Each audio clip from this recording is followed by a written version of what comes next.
Thank you and good evening. My name's Terry Joyner. I'm the Executive Dean of the Faculty of Law and Business, and it gives me great pleasure to welcome you here this evening to the Law and Business ACU 25-year anniversary seminar. I would like to acknowledge a number of people. First of all, I would like to acknowledge the Honourable Paul Lucas. Thank you for coming this evening. I would also like to acknowledge the Deputy Vice-Chancellor, Students, Learning and Teaching, Professor Anne Cummins. And I would like to acknowledge the Associate Vice-Chancellor of Sydney, Professor Maria Nicholson. Thank you for coming this evening. I'd also like to acknowledge the Faculty of Law and Business alumni. You're very welcome. And also invited guests. But there's also one further acknowledgement that we'd like to undertake this evening before we start the formal proceedings, and that is the acknowledgement of country. So I'd like to invite Cassandra Gibbs to undertake that acknowledgement. Thank you, Cassandra. Cassandra.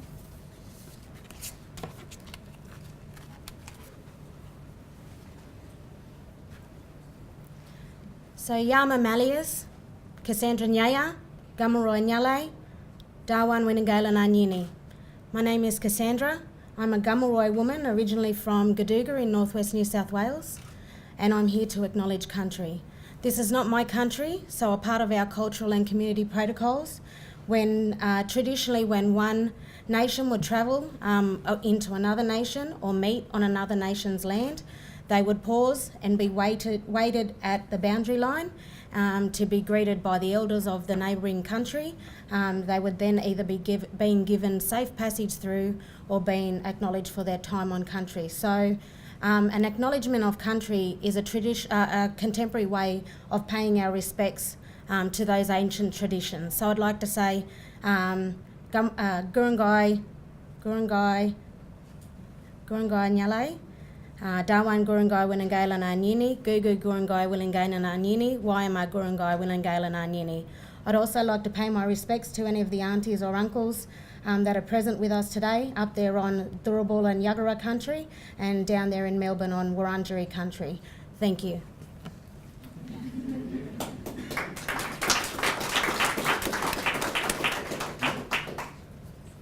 Thank you, Cassandra. Before we start, I'd just like to say that there is a photographer who's taking photographs this evening, and if you prefer not to be photographed, please just speak to the photographer, and I'm sure we can organise that. So thank you for that. So we're here this evening to celebrate ACU's 25-year anniversary. The university formed in 1990 following the amalgamation of 4 Catholic education colleges. These predecessor colleges were committed to quality learning and teaching, enjoying strong relationships with students and alumni. ACU continues to build on this valuable legacy, developing new corporate and community partners which contribute to the employability outcomes for students. The deeper connection between ACU and its partners also provides an opportunity to undertake high-impact research aimed at solving key challenges in organisations and society. The Faculty of Law and Business has a unique history extending 20 years.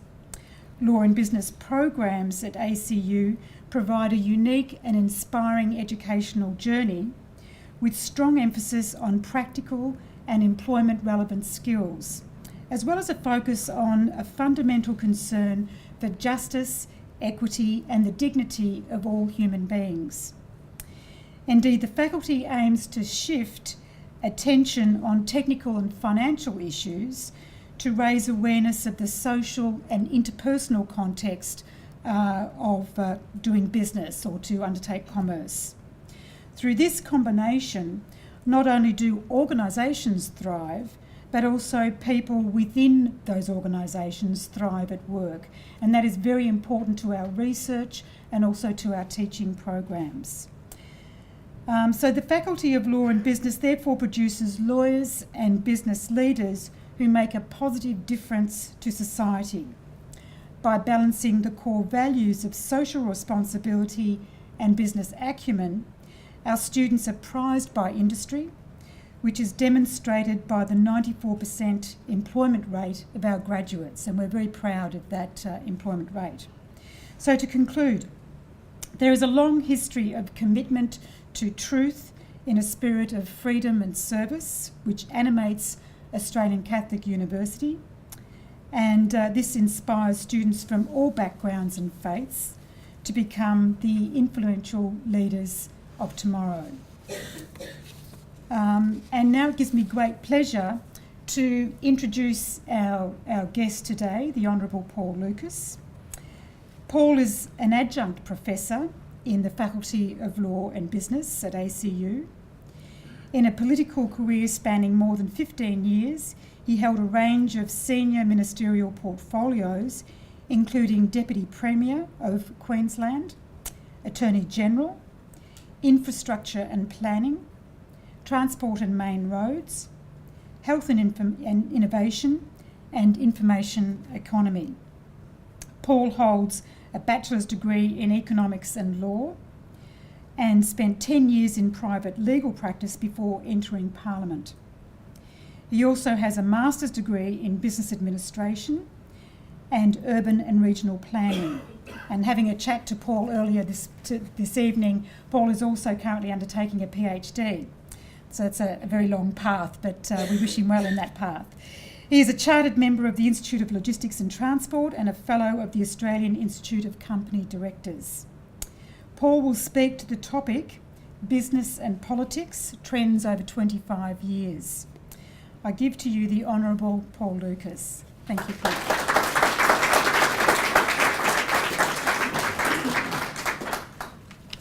Thanks very much, Terry. It's a real pleasure to be here tonight, and thank you, Cassandra, for the welcome to country.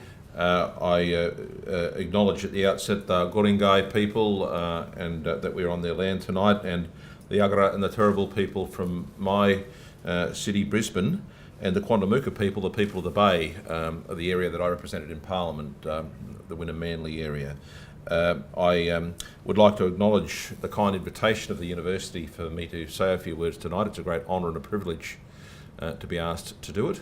And I would also like to acknowledge Professor Maria Nicholson, the AVC for New South Wales and the ACT, and Professor Anne Cummins, the DVC students learning and teaching, and the many other distinguished staff members, guests and friends of the university community that are here tonight. Like any child at any significant milestone, one not only celebrates their milestones along the way, but also their lineage and their promise in the future. And in this regard, ACU is no different. But it has many parents. The great tradition of Catholic universities, the triumphs of adversity of Catholic education in Australia, and an enormous debt of gratitude to religious congregations and lay professionals, all of those parents can be seen in the youthful institution that we are celebrating tonight. In that regard, well may our patron saint be Mary MacKillop of the Cross, a woman who seemed, like our university must also be, so suited for the needs of the times, yet so firmly anchored in the bedrock of truth. However, at times that truth was painful in its pursuit, not only for her, but indeed for others. And indeed, our vibrant university, with its 4 parent institutions, has a little of each of them, but like most things, it's much more than the sum of its individual parts. Our traditional roots in education, nursing, allied health and theology have come together to strengthen each other and been further enhanced by our additions of business and now law. Our multi-campus, multi-state model makes us truly an Australian university, not just in name, but in genuine reach. Our descriptor Catholic sits alongside university, testimony to the fact that both should not merely coexist, but they indeed enhance each other. What do we offer the community as a Catholic university? Is it just that you'll always get fish in the reefec on Fridays, or that we have a lot of Patricks, Michaels, Angelas, Monicas and Marys on our faculty? In fact, proudly the opposite. This is an institution that is proud of its faith and traditions, yet treasures and acknowledges the belief systems genuinely held by others, that what they have to learn from us can openly be enhanced by what we have to learn from them. The patron saint of our theology and philosophy faculty, Cardinal Newman, in his treatise Idea of a University, recognised both the centrality of religion in a Catholic university, but not to the extent that it crushed free and open thought. It should be a liberator, not a handcuff, a moral compass, not a shackle. His Holiness Pope John Paul II, in the words of Cardinal Avery Dulles, himself, I might add, the son of a politician, John Foster Dulles, Secretary of State to Eisenhower, paraphrased the Pope in indicating that universities should not be content to merely produce an efficient workforce for the factory or the marketplace. They should also integrate truth in relation to Christ, and that is a message for residents far beyond even Christians. So where have we come in 25 years in business and politics? It's now the Faculty of Law and Business, and I haven't really said much about law in what I'm going to say, and the only thing that I can think of in terms of integrating law and religion was when I was a young article clerk turning up at the law firm that I worked at, and I was stupid enough to become a Justice of the Peace beforehand, so that the solicitors made me go out and take all the affidavits. Tip to young lawyers, do not become an article, well, when you're an article clerk, do not become a JP because you get to do those jobs. And anyway, I found out to my horror that we didn't have any Bibles to swear the affidavits on, so I pointed this out to the senior partner and he sent me down to the Bible Society to buy 6 of their cheapest Bibles. I'm embarrassed to say that I didn't check before I bought them that they had the Nile Obstat in them, but that is not a necessary nor sufficient. That is not a necessary or sufficient condition for them to be affidavits to be legally sworn, at least in this country. A week, as they say, is a long time in politics, and 25 years in the life of politics, business, and universities is an eternity. Though I would not posit in the life of the Universal Church. In 1989, that awful and reactionary and anti-intellectual Bjelke-Petersen regime had been banished in Queensland. Arguments on legislation of all things, of street marches or condom vending machines in toilets, have long since gone. Society hasn't crumbled, and there wasn't, I'm pleased to report this afternoon, havoc in the Brisbane airport terminal because someone could buy a condom from the toilets there when I observed them there. The tumultuous federal politics of the 1970s have given way to consensus years of Bob Hawke, but life had changed for students with a form of fees reintroduced, the higher education charge. But the forces of internationalism were beginning to impact at all levels of society. Economic rationalism was part of the contemporary debate. Migrants were arriving in significant numbers from Asia. Our cities were becoming in world-class world cities, in reality, not just in claim. Come forward 25 years, and the certainties have now become uncertain, and the agreement's not so crystal clear, and the 24-hour news cycle holding both politics and business as its hostage. What are the lessons that we have or indeed haven't learnt, and what are the principles that we need to employ now? First of all, diversity makes common sense. Whether it be access to education or childcare, we have finally realised that failing to allow proper participation of 50% of our population in society and our economy is not only morally wrong, but economically stupid, both at the family unit and societal level. We know that one of the leading indicators of development and development potential in the world is the status of women and girls. But having a majority of women on a board or in government is still an exception. And an exception to that, of course, I think is the new Palaszczuk government that have a majority of women in cabinet and in parliament. But diversity is not about a union of minds of a couple who live in the leafy suburbs of the Upper North Shore in a capital city.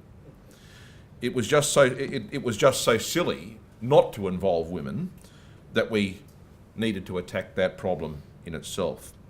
But we also need to realise that the issue of diversity is also about ethnicity.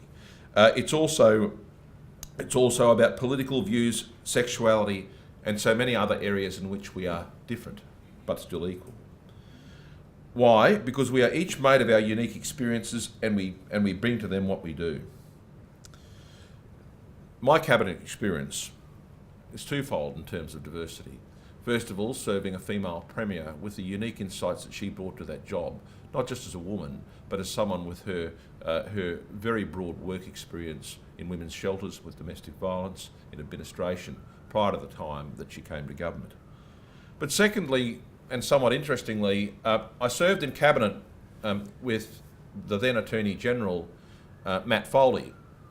Matt, a social worker first by profession and then a lawyer and then a barrister, was a great libertarian and still is. I'm not a libertarian. But the great thing about Matt Foley in Cabinet was that he argued, and he would argue points vigorously. To have a contradictor yields the best outcomes that you could ever have. And so decisions that we made were better because people like Matt Foley were there. And I fear in Queensland, the immediate past government, the Newman government, and we can see this in some contemporary issues that they confronted, that sometimes not having internal voices arguing the voice of reason or arguing against what might be the predominant paradigm can yield the disastrous results afterwards. And I think that is an important thing for boards as well. Diversity makes common sense, and it makes common sense in politics. Secondly, governments and business are increasingly disconnected. Politics is a very unique game. It is brutal, unforgiving, tough, and most of all, very public. And I would say to my children, anything that you do will get in the newspaper. So if you fall down full in a gutter, if you do something, you will get in the newspaper, whereas anyone else's kids, by and large, won't. It is a very, very tough and brutal game. Business people are used to dealing with figures, marketing research, technical reports. Perhaps with the exception of retailers and health and education professions, much business shows a lack of understanding that ultimately feelings, perceptions, and being listened to these days will often determine outcomes. Demos in democracy means the people rule. We don't live in an empirocracy where empiricists rule, though in many instances, of course, empiricism is important and desirable. Turning up in a minister's office, branding a wad of papers and thumping a table does not work as a policy persuasion mechanism. There is a need for people in the business community to stand in the shoes of those people who are setting our laws and framing our laws, just as much as there is a need for them to stand in the shoes of the public. They need to have, when they approach, and when we think of it, we think of companies like IKEA. How do they market goods? When you walk into an IKEA store, do they say that chair that they want to sell to you, do they say, look, buy this chair, it's great for our shareholders? Though of course that's their ultimate motivation, obviously. They say, buy this chair because it's inexpensive, it's good quality, and it'll make you look good amongst your peers. They're standing in the shoes of the customer. Retailers understand that. That's basic marketing. Business as a whole doesn't. And business as a whole doesn't understand what confronts governments and having to rule for people, and indeed the views of people. And they need to actually orientate themselves towards that. There are exceptions. As a minister, probably the best organisation that I think that I ever dealt with in terms of an industry organisation was the Pharmacy Guild. Kos Sklavos, then president of the Pharmacy Guild of Australia, would come in and see you. And the first thing Kos would say, you've got a problem with X, I've got a solution for it. So you've got a problem with people abusing certain prescription drugs. We've developed this IT program that we'll supply to the Queensland government, belongs to us pharmacists of course, and we'll roll it out free of charge for you to help you with your core problems. They understood that the secret to their success was to stand in the shoes of other people, to stand in the shoes of governments that need to regulate these things, or governments that are cash strapped, or the public indeed that has those problems and issues. Third point, 24-hour news cycle is king. Failure to explain is fatal, and social licence is not an option. Once upon a time, what the media was interested in, and indeed still is, were Polly's perks. How much you spent, what you got paid. You'd always go and talk to a school, and the first question the grade sixes would ask you, how much you got paid? I don't know why, but they did. And that's still an issue. But now you see the media, particularly with public reporting, ASIC require public reporting of senior executive salaries and packages and those sorts of things, It's corporate fat cats, public sector fat cats, corporate rip-offs, and the like. Why is that the case? Social media, blogs, the democratisation of media. Everyone's an editor now, everyone's a journalist. Everyone has a method of disseminating information. Public reporting. Increasingly, we say, corporate regulators say, that in the public interest, we need to understand how the corporate world behaves. We've seen after the scandals that we saw with financial advice and insurance that the public believe that they should have a right to know how these organisations are conducting themselves, and once they find out, that scrutiny is a scrutiny that is indeed very severe. Public licensing and freedom of information is another way. People find out how businesses deal with government and the way in which they deal with government and when government is investigating them. You can think of a couple of examples, and I'll give you two, where I think the corporate sector has failed to understand this. Federal opposition leader Bill Shorten made his name in public life after the Beaconsfield mine disaster in Tasmania. What happened then? The company completely yielded its role in explaining to the public what had happened in that disaster that it was ultimately responsible for to the public.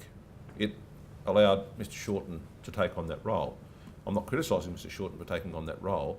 What I'm saying is the company did not take on that role and that responsibility, and it did that to its detriment. We've only got to look at the BP Deepwater Horizon disaster in the Gulf of Mexico, where they lost $105 billion in market value due to their failure to respond to adequately, of course, first of all, to the warning signs that caused the accident to happen, and secondly, respond in the public domain and in the public interest, or show any contrition, or indeed show any behavioural change. That is something that a lesson that politicians hopefully learned a long time ago. So this has always been the political rule, but business, and particularly privately owned business, is not used to this level of accountability, because the view is if it's my money, I'll do with it how I like. If it's my shareholders' money, I'm accountable to them. But there has been a change. People say that if you have a social licence to operate, you're accountable to the community as well. As we speak, there is an APPEA, Australian Petroleum Producers, the gas industry conference in Melbourne at the moment. Not one session of that conference is dedicated towards the issues that they are facing in New South Wales and Victoria. And mind you, I think the New South Wales and Victorian governments have got it wrong, but not one session is devoted to dealing with that issue. You can have all the technical sessions in the world, but if you actually don't get to drill anything because you're not allowed to do it, there's not much point really, is there, in terms of what you're considering. Industry is very poorly equipped to explain its value beyond that to shareholders. And I'm a passionate supporter of the private sector. You know, they need to be out there saying these royalties pay for X numbers of hospitals or X numbers of schools. Wealth in this country is created in the private sector. The public sector, though absolutely necessary, does not of itself create wealth. It creates a better society, but it does not itself create wealth. Coal mining will be sunk not by science, not by economics, not by geology. It will be sunk by the coffee drinkers in Balmain, Carlton or Bulimba, sharing a skinny flat white or a mugachino or a whatever they want to have, discussing their concerns with extractive industries, greenhouse gases and the like, and putting pressure on politicians thousands of kilometres away from where those mines actually are, who have no regard to the jobs or the royalties that they create. I'm simply making the point that if you think that you can ignore the realities of social licence or not explain to the community the benefit of what you are doing, then you suffer the consequences. Fourthly, business by and large doesn't understand government and how to influence it. Too often, the first time that people in business want to talk to government is when they want something. You know, if the first time you want to talk to your neighbour and borrow something from them, that's not a good way. Relationships matter. The bank of social capital, you cannot go into overdraft. You actually have to build a positive balance. There is no understanding by most people in business that today's opposition is tomorrow's government, and that relationships with oppositions are just as important as relationships with governments, and they should be treated equally. They don't understand that the numbers often in decisions these days, particularly in a Senate, federally, where the numbers are not clear for the government, or the realpolitik at any event, of many projects now, is that oppositions can sink them too. So oppositions, even without the numbers, can cause a public debate that causes such an outcry that projects otherwise will not proceed. And there is a need to identify, for business, to identify the up-and-comers on both sides of politics and educate them about business and form relationships with them when they're not important and in high demand. Everyone wants to meet the Premier. What I say to business is that they should be looking at who's going to be the Premier in 10 years' time, who are going to be the senior ministers in 10 years' time on both sides of politics. Everyone wants to talk to you when you're important. The best time to talk to people is when they are, when they're not so important, but they want to know and they want to learn, and you've been part of that learning process and you don't want something from them. The cancer of another issue, the cancer of corporate political donations, particularly from developers, and particularly if done in a partisan way. I don't care what anyone's personal political views are, and in fact, the fact they have a political view suits me. And I remember, as a member of Parliament, young people to come and see to me and say to me, they say, "Oh, I'd like to go into politics." And I say, "Oh, that's good." And they say, "What political party should I join?" And the answer to that is, well, look, if you actually have to ask what political party, the thing that comes first is having an ideology and a viewpoint and a wish to actually change society for the better and furtherance of that, rather than say, I want to be in politics, which one should I join to get a job? But regrettably, that's the situation. What I'm saying to you is that failure to separate personal political preferences from the interests or relationships of an organisation, regardless of who is in power. So businesses are totally entitled to have their view about who should or shouldn't be involved in, who should win elections or not, as an individual, but as a corporate whole. They should be like a bookmaker. No matter who wins, their interests are protected. Their interests there are at the forefront, and therefore their relationship in explaining policy, explaining what matters, explaining the influences in their industry, what their industry contributes are very significant to them. The best form of political influence is to have ongoing, productive working relationships. It is also to have an understanding of what needs are driving the political process and how one's business can help solve them. And finally, a willingness to understand that you won't win every battle and that ongoing dialogue is critical. You've only got to look at some of the tragedies of US foreign policy or the failures of US foreign policy in an attempt to want to have an Iran that was run by the Shah, 100% like the United States. They ended up with an Iran run by the old attire that was 0% like them. Sometimes it is far better to accept that you won't get a government doing what you do every time than to be an open warfare to get them never doing what you want to do any time. Politicians are expert at politics, but regrettably not much else. Politics now seems a career for so many. Politics benefits enormously from gender, age, racial and occupational diversity. I've seen in my time that I was in politics, when we had a far broader influx of people, not just in gender, but also in occupational area, what a difference it actually made to the deliberations and the way that people thought. They shouldn't just all be lawyers and teachers. Will the politician of the future be better off if he or she waits till their late 40s after a successful career? I think in many respects maybe they will. The demands on the personal lives of politicians are so great that fewer and fewer quality people will be prepared to undertake a career in politics. I in fact think we'll probably go to the US model. Ultimately we'll be forced to, where you have representatives in a Congress and that you have a head of government, Premier, Prime Minister elected, and they select the cabinet externally from people who are not prepared to put up with the other increased demands on their privacy and that are imposed upon them. Politicians will need to be a formula, tick-a-box person on sport, the arts, their family. Oh, what's your team? Tick that, fine. What's the sport? Tick that, fine. How many kids you've got? Right, do that, fine. if you like, the Stepford Wives formula of how politics will be, rather than having diversity, rather than having quirkiness, rather than having something that's a bit odd or different. You know how, I'm not a biologist, but it's diversity that actually makes species evolve. And we need that in politics as well. Competition should be about policy, not just politics. The insatiable demand for media makes everything a story in that 24/7 news cycle. The iPhone makes everyone a cameraman. Politicians are poll-driven. Slogans are argument-tested, run through focus groups. It is far easier in an age of entitlement to motivate people to purely look at self-interest rather than community or common interest.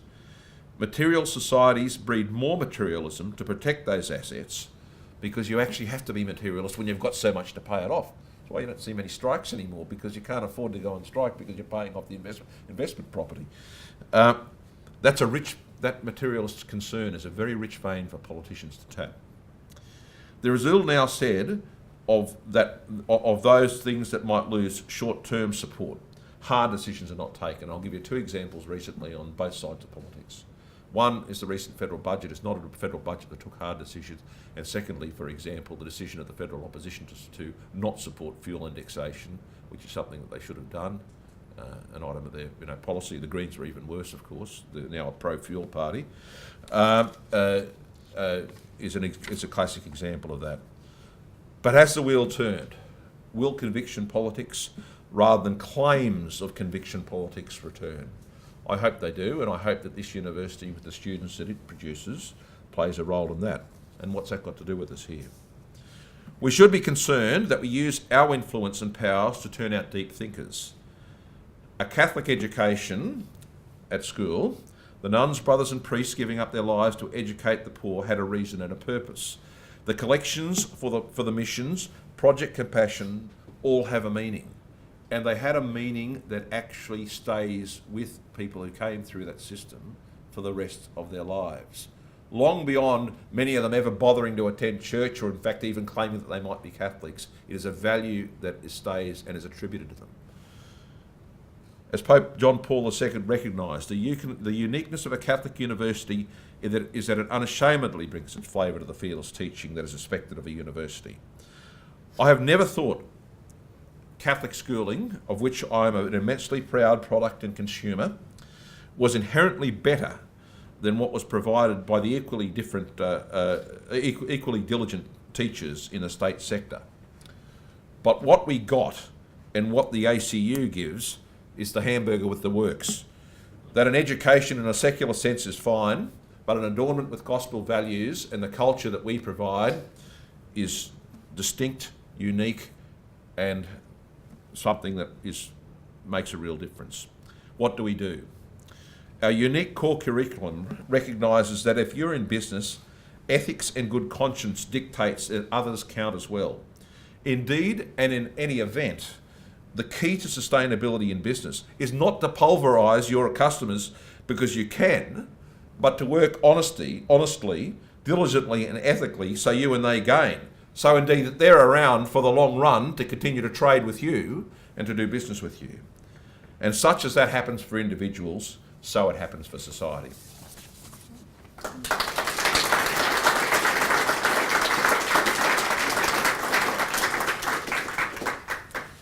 Well, thank you very much, Paul, for your insights and observations over the past 25 years, and I guess how business and politics is certainly entwined, and you've left us with some really interesting themes to think about. So I guess it's over to you now for the audience for questions, and Jenny is going to help me with the microphone. We might start with some questions here in Sydney, but we do have our colleagues in Melbourne and Brisbane also that we can turn to subsequently. So, Sydney, are there any questions? Yes, there's a question over here. Thank you for the talk. Paul, my name's Stephen Jones. I'm a graduate at IT. You mentioned the fall of the Jelke-Petersen government in 1989. Coincidentally, that happened to me when I was travelling overseas. It had nothing to do with me, maybe yourself. Also in 1989, the Berlin Wall and other associated regimes in Eastern Europe started forming as well. Now, up to 1989, a significant part of Australian politics on the left was driven by what I would say would be a fairly strong, rigorous applied Marxism. Since the fall of the Soviet Union, it's disappeared. A lot of the families who were involved in Marxist organisations have become mixed up with Greens, whatever. Ideologically, I don't think there's much there. On the other side, though, I'm not convinced to be the mainstream parties. It's nihilism, rationalist economics. What role do you think Catholic social thought has in terms of driving what I would say would be a genuine political revival? Well, interestingly, the one group that seems to be on the ascendancy in terms of representative numbers in politics are Catholics. There are plenty of Catholics on the Labor side of politics, but the really interesting thing is, since the 1970s, the enormous increase in the number of Catholics in the Conservative side of politics. And the Howard government, in fact, is chock-a-block with Catholics. I think that many of them, I don't ever think it's appropriate to appropriate religious values to a particular political party. That's not on. But one would hope, and I think one can see, despite there might be political divergences, that there has been a shift. The support for the NDIS is not really something that one would see in a place like the United States, with a far more greater political cleavage than we have here. I think that Catholic social teaching has influenced, to a very significant extent, mainstream politics. On the other hand, I think that what has happened is doctrinaire politics. Certainly, there is no. Well, I've never been someone for doctrinaire politics, but within the mainstream parties, I think that has largely evaporated. But the problem is that it's largely evaporated, in some respects been replaced by political pragmatism. We want doctrinaire politics to go out, perhaps, and social values to be to replace it. I'll finish on this point too. I would hope that those of us here, but I would not for a minute, suggest that other religious denominations, or indeed people of no faith, are not capable of social conscience or good conscience or good behaviour.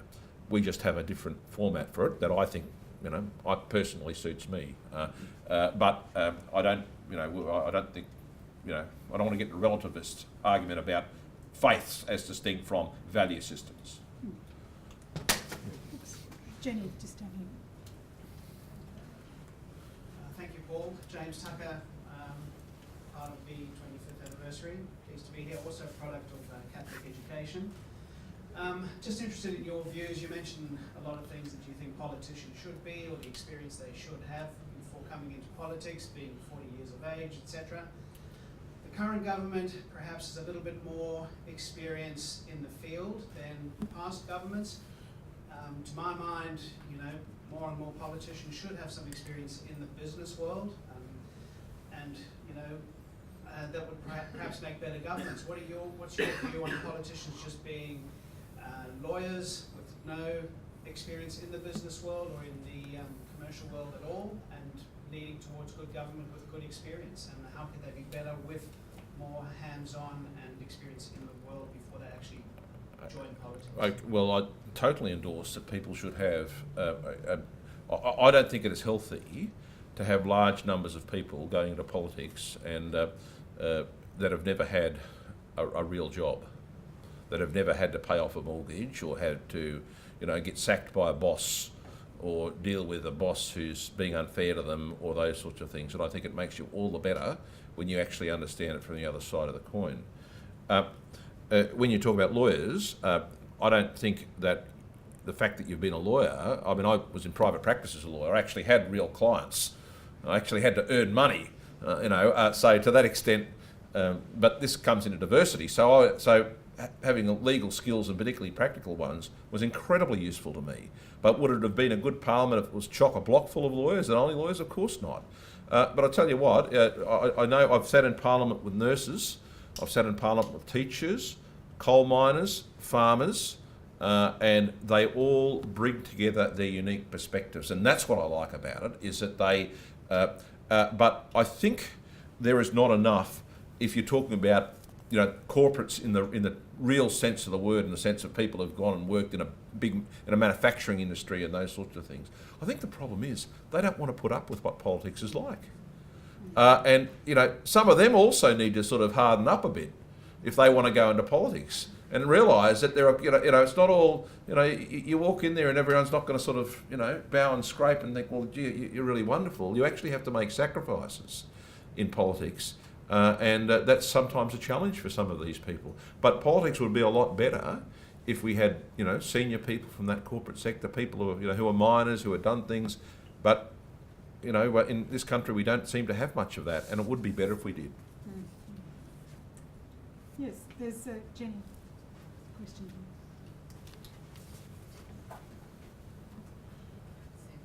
Well, thank you for your insights and your experience. Sorry, back to you. Jackie Larkin, I'm a lecturer in human resource management and School of Business. I'd just like to pick up on a point that you made earlier about all sides of politics seem to shy away from making the hard decisions.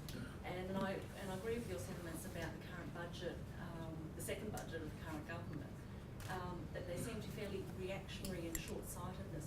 Now in business we know that can allow to be, you know, occur. They've got to look more proactive and long-term. Well, in your opinion, why is this the case that all sides of government are taking such a, you know, a reactionary, short-sighted approach? Okay. Well, two things, Jackie. First of all, I don't necessarily, I accept what you say about in business, they don't need not to, but I don't necessarily accept that in business that's what they do. Publicly listed companies in particular are totally obsessed with their share price and dividend payments.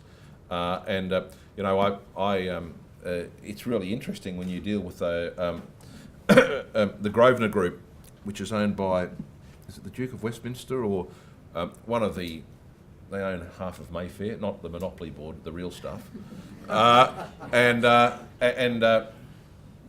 you know, they've owned that for several hundred years.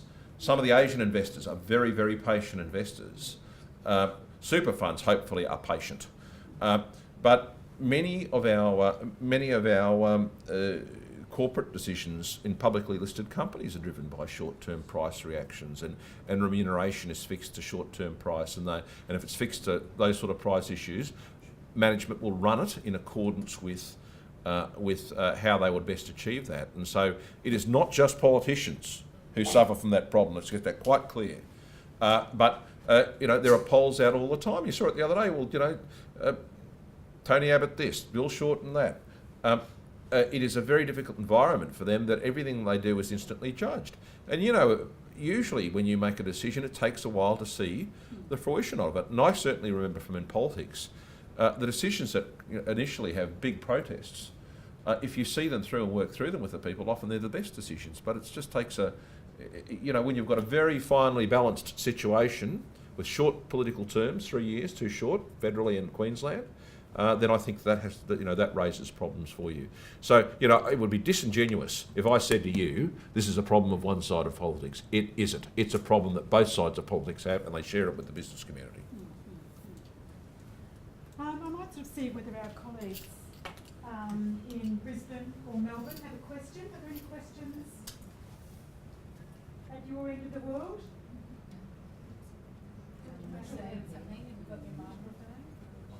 Okay, can I have a question please here from Melbourne?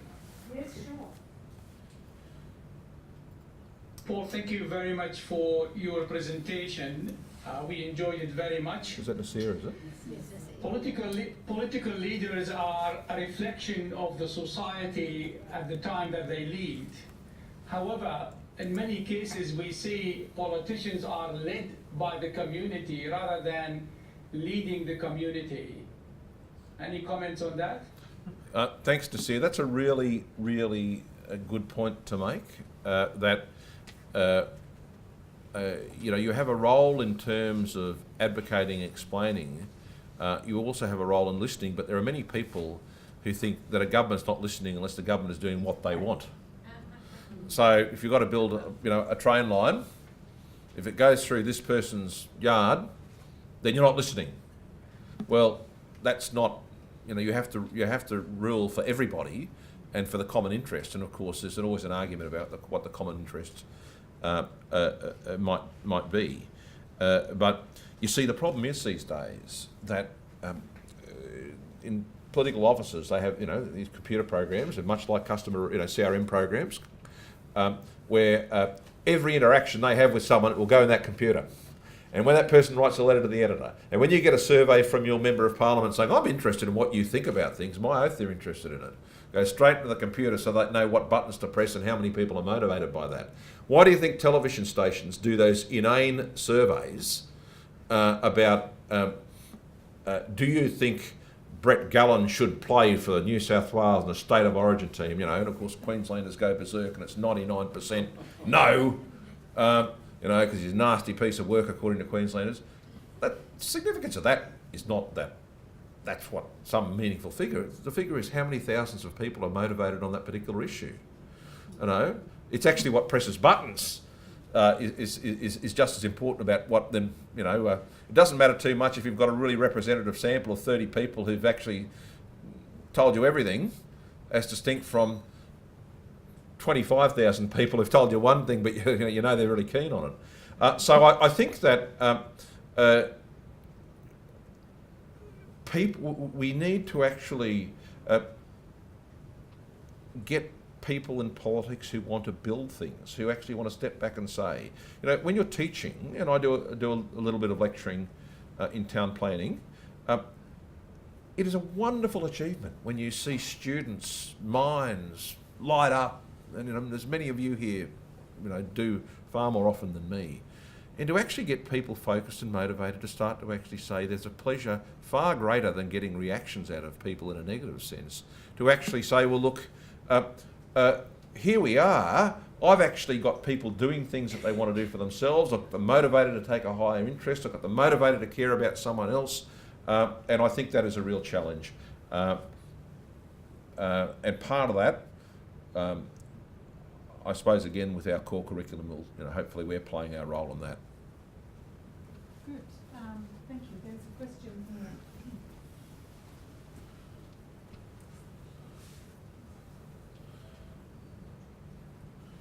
Well, I think I was inspired by my friend James asking questions. So sitting next to him, I don't want to ask a question. I just want to make two statements and probably you can comment on that. The first one is that from my experience, all politicians are good people. They're trying to do the best.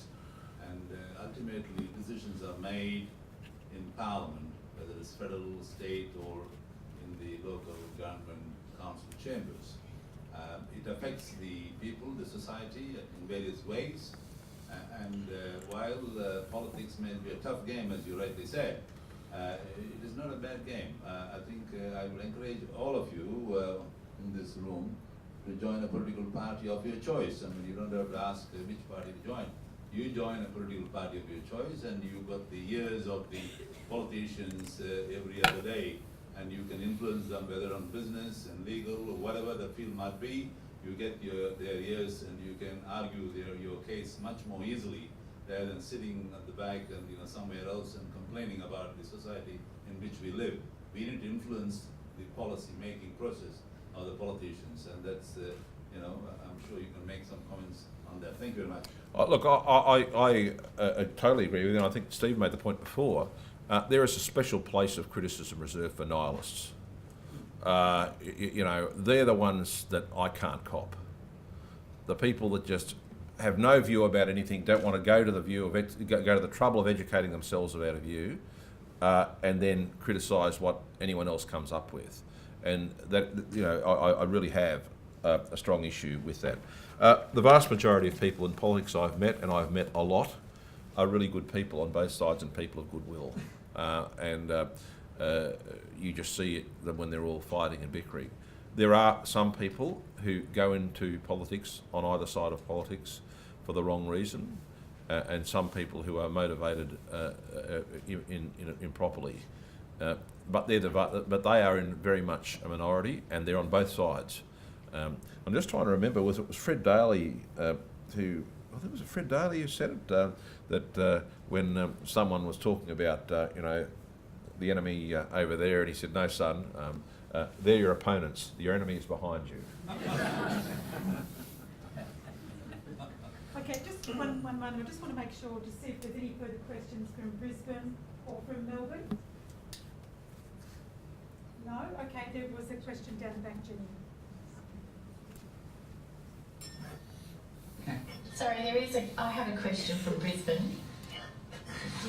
Okay, Sorry, we'll Paul. take the I'm just wondering why do we have politics but no policy? What's the problem with getting a policy put out by any political party these days?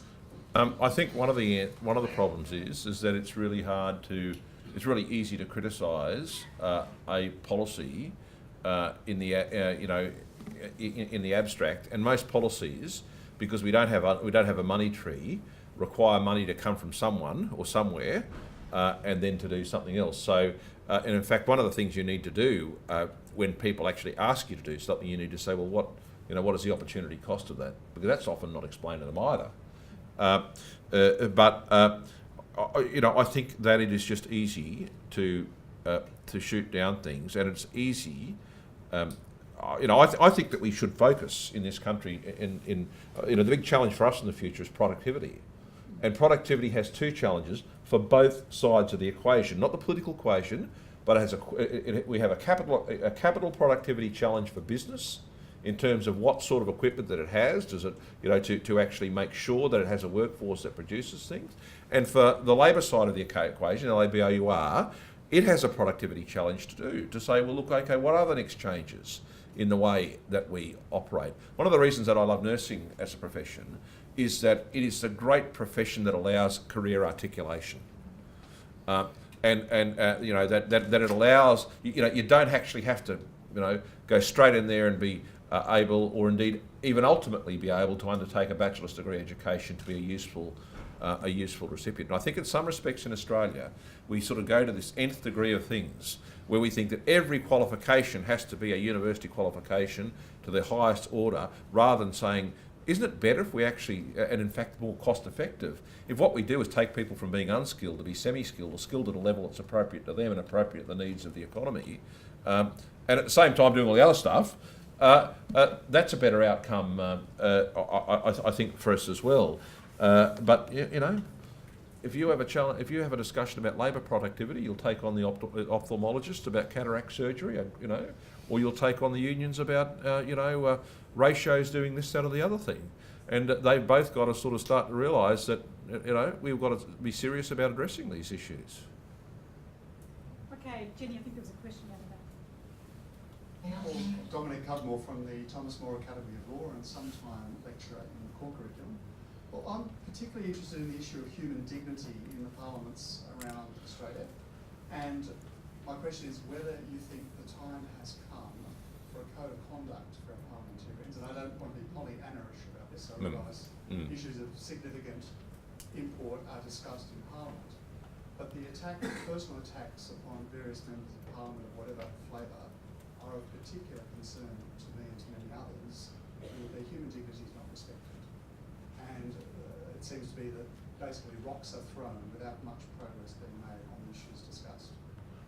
The really nasty personal stuff doesn't so much happen in the chamber, it happens in the media.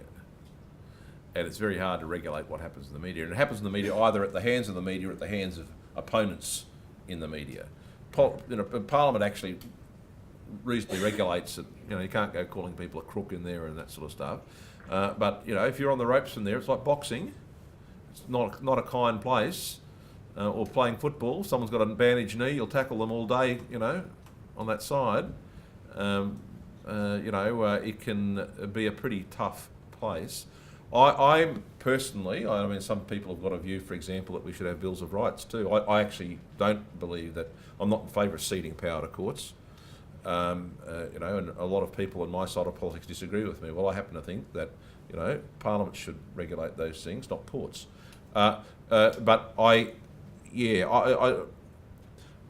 of the things that what we need to do is to encourage people in politics to actually understand that there are boundaries of where you go. I played my politics hard. You know, I was no blushing violet, but I never once in 16 years got referred to the Privileges Committee, which is pretty unique. And I never ever got up there and, you know, started about who was having sex with who or who was doing what with the other, if not for any other reason that I suspect that if that was the case on the other side, there were probably just as many people on my side involved in it as well. So yes, we might have the last question. Yeah, yes.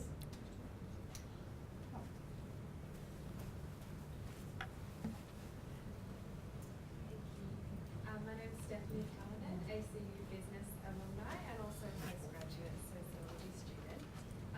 You talk of the work of business, lawyers, educators. I'm wondering what you see as the role of not-for-profit organisations in driving positive social change. Well, the great thing about not-for-profits or indeed NGOs is that ultimately they're driven by altruism in the sense that they're driven by the fact that people want to, in my area, you know, the Apostleship of the Sea, was about, and the Mission to Seafarers, the Anglican equivalent, was about actual people who just wanted to get together and provide a role and provide support and services. And I think the great challenge, of course, is to what extent when you've got a not-for-profit NGO and it starts providing more and more services, and then it becomes really business-like and really public sector-like or corporate-like. And it sort of needs to do that because it's doing some really serious things. So if you're going to run a hospital, you know, it is not, you know, as much as we absolutely are proud of our heritage of what happened in Catholic hospitals with, the religious and others 100 years ago, you know, that's not safe today, you know, and we shouldn't, and so we actually, NGOs have to go down that, you know, that path.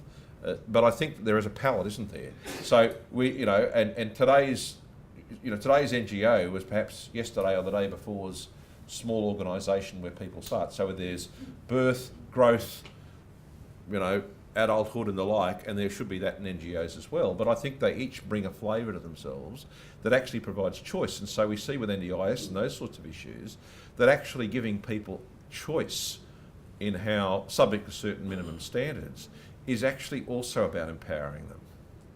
That if you feel that that you have no choice about anything, that you just got to cop this, then that is actually even more disempowering than at least if you can say, well, look, I think this organisation should do this, that and the other. I'll just say one thing about NGOs. They need to understand that increasingly they will be held to account to the standards that corporates now are, particularly publicly listed ones, and governments are. And I think there are too many organisations that have committees or that may not necessarily be as transparent as and management structures and pay structures and all those things that people would know, or if they had reported to them would accept. And I think that's another part of actually modern governance. If you want to run services like public hospitals, and they do anyway, but if you want to run big services, you actually have to have big accountability, and that then you lose some of your particular flavour you do have as an NGO, don't you?